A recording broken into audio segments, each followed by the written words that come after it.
From UFOs to ghost and psychic powers, history is riddled with unexplained events. You can turn back now and learn the stuff they don't want you to know.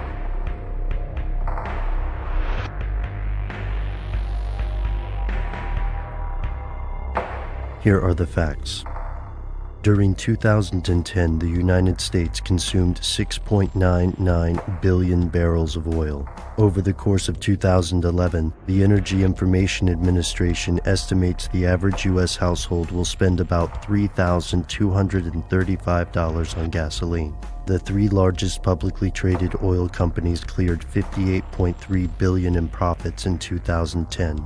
The world runs on fossil fuels, and oil is a booming business. But for how long? Oil is a dwindling resource, and political instability around the world translates to unpredictable cuts in supply. World governments, auto manufacturers, and inventors continuously search for new technology that will break our addiction to oil. Oil companies are doing their part too, by investing in new methods of recovering conventional fuel and new ways of making alternative energy. At least that's the idea, but according to some conspiracy theorists, oil companies have an entirely different agenda, one they're willing to kill to protect. Here's where it gets crazy.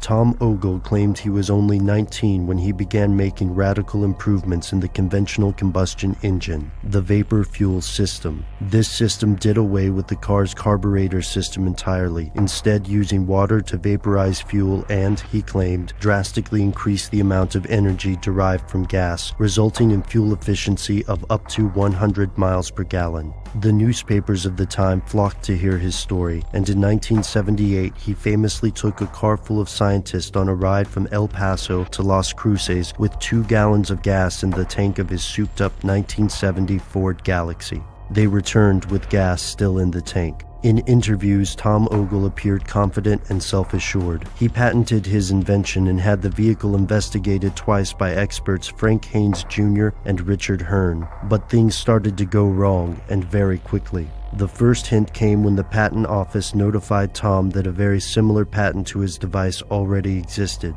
General Motors had this patent and more, but they weren't bringing them to market. Instead of making billions off his invention, Tom Ogle found himself beset by numerous lawsuits, as well as pressure from alleged representatives of Shell Oil. And he wasn't the only inventor who claimed an oil company had pressured him out of success. Frank Reed, an inventor from Fort Worth, claimed that he went through numerous court battles with oil firms, and that they tried to buy his invention with the understanding that he would never build another. After the death of his business partner, Tom closed the doors of his shop and fell into gambling. He died at the age of 26, and the coroners ruled his death a suicide. His vapor fuel system, once an issue of national news, slipped through the cracks of history and now exists as an oddity, and nothing more than a conspiracy theory.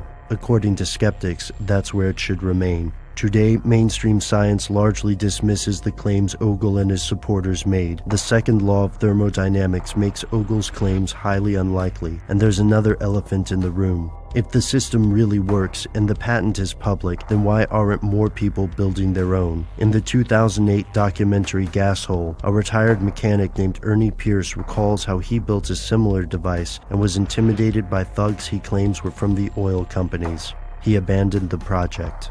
At the present day, Ogle's invention remains controversial. Is it an overblown, largely useless contraption based on pseudoscience? Or did Ogle figure out something startling and new about the combustion engine? Something the oil companies don't want you to know.